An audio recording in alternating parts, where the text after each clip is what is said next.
Il y a des choses que tu vas apprendre à l'église à travers les prédications d'un pasteur. Il y a des choses que tu vas apprendre en observant un collègue musulman. Et dans le domaine de la prière, je me suis rendu compte que c'est à dessein que Dieu a mis l'accent sur certains païens qui étaient des modèles dans leur façon de prier Dieu continuellement. Connaissez un parmi eux, il y en a beaucoup comme ça, mais je vais prendre quelques exemples. Regardez par exemple dans le domaine de la foi. Dans le domaine de la foi, je prends un exemple. Vous allez voir dans les 4 évangiles que le Seigneur Jésus n'a jamais fait un compliment à un de ses disciples sur sa foi. Il n'a jamais dit à un disciple qu'il a une grande foi. Jamais. Jésus n'a jamais dit à un de ses disciples qu'il est content de sa foi. Jamais. Au contraire, à chaque fois qu'on nous raconte dans les évangiles, dans les 4 évangiles, une conversation entre Jésus et un de ses disciples, il les appelait toujours incrédules. Incrédules. Race incrédule. Et je me les appelais race perverse. Jusqu'à quand supporterai-je votre incrédulité? Quand Jésus devait mourir et ressusciter, c'est à ses disciples qu'il a dit ça premièrement. Mais personne parmi eux ne croyait en ça. C'est une femme qui est venue leur dire, j'ai vu Jésus. On dit, oh, c'est le grain. Les gars ne croyaient pas. Ceux qui faisaient semblant de quoi? Pierre et Jean, parmi les 12, ont décidé d'aller à la tombe pour aller voir si ce que les femmes ont dit est vrai. Parce qu'ils ne croyaient pas. Le fait qu'ils ont décidé d'aller voir, c'est parce qu'ils ne croyaient pas. Quand Jésus s'est révélé à eux, la Bible dit qu'il leur a reproché leur incrédulité. Dans Luc 24, les disciples sur le chemin de Maïs, incrédulité.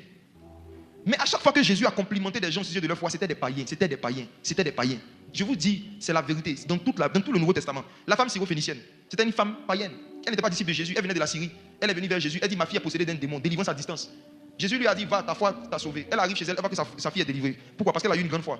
La Bible dit qu'une fois le Seigneur Jésus est là, et il y a une femme qui avait une perte de sang de 12 ans. Vous la connaissez, la femme? Ce n'était pas une disciple de Jésus, c'était une païenne. Dis à ton voisin, la femme a la perte de sang, c'était une païenne. Il faut lui dire, c'était une païenne. C'est son exemple de foi qu'on prend à nous, les grands chrétiens, pour nous enseigner aujourd'hui. Une païenne qui a manifesté une grande foi. Et c'est un grand enseignement pour nous, les grands convertis, qui n'arrivons pas à manifester la même foi. Cette païenne avait une maladie. Elle n'a pas demandé un rendez-vous privé avec l'homme de Dieu, étant païenne. Elle avait la foi que juste si elle vient dans sa présence, elle sera guérie. Mais toi, tu parles en langue. Plus que nous tous. Mais si Jésus même était là, ça fait quoi il prend de sa robe? C'est à lui que tu veux parler. Tu as la Pierre. Il peut parler, oui. Pasteur Jésus. Je souffre. Il y a des gens qui nous harcèlent littéralement pour qu'on puisse les toucher avec notre main. Même que tu les appelles, tu pries pour eux au téléphone, ils disent non, homme de Dieu, merci d'avoir prié, mais il faut que je vienne, que tu pries, que tu me touches. Pourtant, cette personne est toujours à l'église, mais elle n'a pas la foi. Plus tu t'attends à l'intervention ou à l'action d'un homme avant de recevoir un miracle, plus tu n'as pas la foi. Parce que la personne qui étend sa main pour guérir les malades, pour chasser les démons, c'est Jésus. Il a dit que là où 2 ou 3 sont réunis en mon nom, je suis au milieu d'eux. Je suis au milieu d'eux. Si tu crois que Jésus est vraiment quelque part, pourquoi tu ne t'adresses pas directement à lui simplement pour dire Seigneur Jésus, guéris-moi?